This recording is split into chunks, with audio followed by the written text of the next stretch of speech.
Hi, my name is Packy, creator of Pack Rat's Shack. I upcycle furniture, build out of pallet wood, finish interior spaces, and have a vendor booth for my creations. Welcome to my world.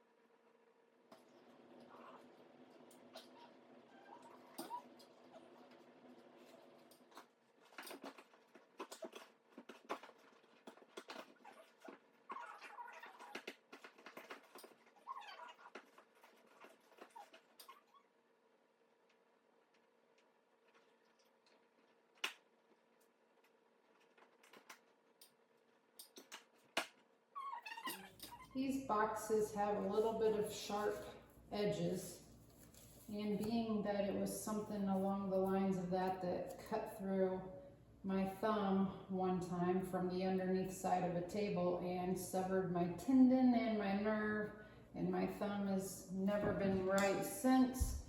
I'm gonna make sure I put on gloves, even though I doubt there'll be enough friction for it to cut that deep. I still just don't need any more little razor cuts along my fingers. And you start out by removing one of these access tabs where your wire is gonna run in.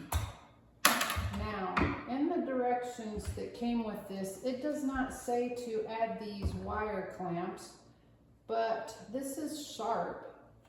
And although everything up there is lightweight and kind of not going to be adding friction to there, you still, I don't know, you just don't want sharp edges to be along your wire. Problem is this metal is so flimsy that it really is hard to get it in there without mangling the box. And you have to put a block in the way, and you have to make sure your wires are out of the way, and then attempt to bang it down in there. That one went a little smoother.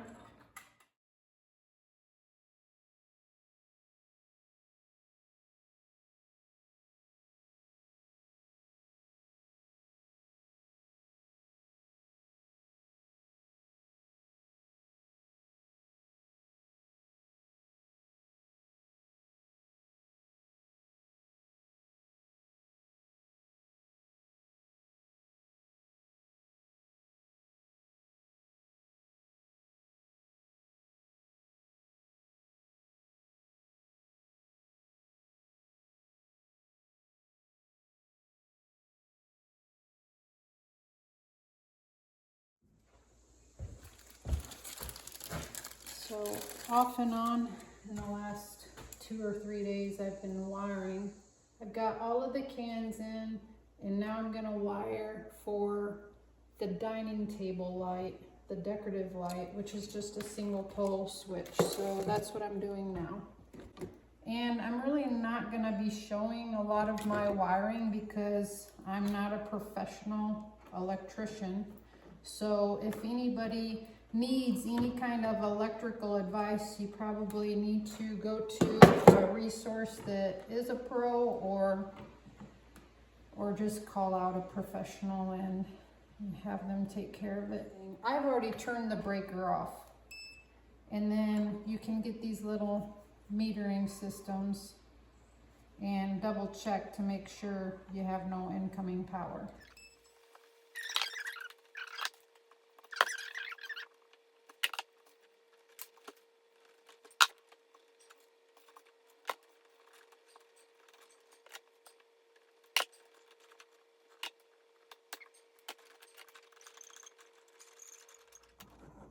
Okay, like I've done for all of them, before I tuck them all back in, I'm gonna go down, turn the breaker on, come back up and try it to see if it works. But I also need to find and see if I've got the right size bulbs to put in the light fixture. So we're going to go ahead and install 4 of these and then check the light and see if it works. Let's see if it works.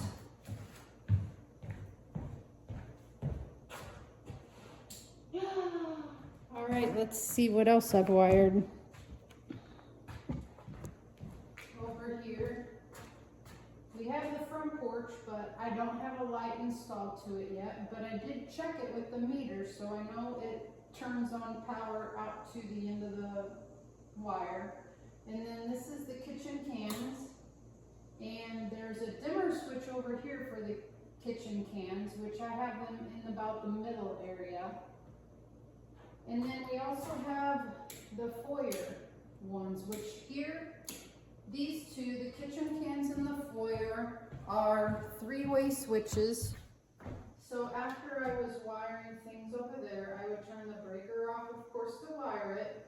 Then I'd go down and turn the breaker back on to see which one over here got power then sent to it. Okay, so that one's the foyer, and these are 3-way switches, but on top of that, there's a dimmer switch. And there's no rhyme or reason as to whether I have a dimmer switch over there or over here, other than the fact that they're so big and bulky and more wiring to go in it that I can't necessarily pack it all into the junction boxes. So I kind of got to separate them and differentiate them out and not have them all in one junction box. But over there, the last one that I just wired was for this dining table light, and it was a single pole. So over here is the kitchen cans with the dimmer switch over here, and you can go all the way low or all the way bright. I kind of keep it in the center, and you can turn them off. And then you have the foyer ones over here I can turn on, but then over here, you have to come over here if you want to dim them, and you can go all the way low, all the way bright. I keep it in the middle, but then you can turn them off here or vice versa. So, I'm getting the hang of it. I'm tracking it down. There's so many trips up and down the steps for the breaker box to be turned off and on, off and on, off and on, that I feel like I should have glutes like Corey Everson or something like that. But I know they're not.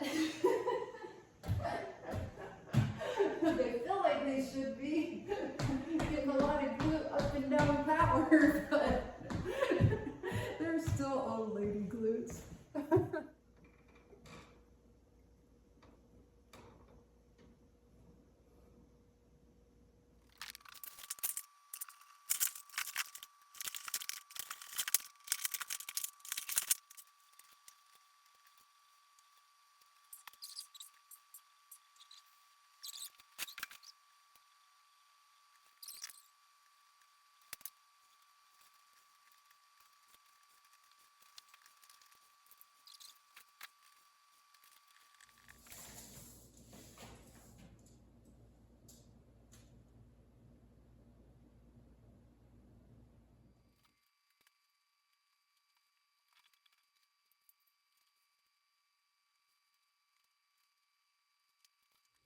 I can eventually do the same thing with the dining room light, but first I'm going to wait until the furniture gets into the room to make sure I planned on the right spot for it to be centered. So I'm hoping I centered it right and I can just shorten it because I don't really like the chains hooking over, but it's an option and I'll keep it open at the time.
So that's the majority of the indoor lighting that I've done so far.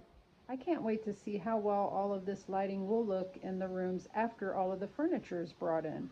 But there's just a little left to catch you up on first. Then maybe it would be nice to have just a short follow-up video showing overview pictures of all of the rooms and how they look at this point.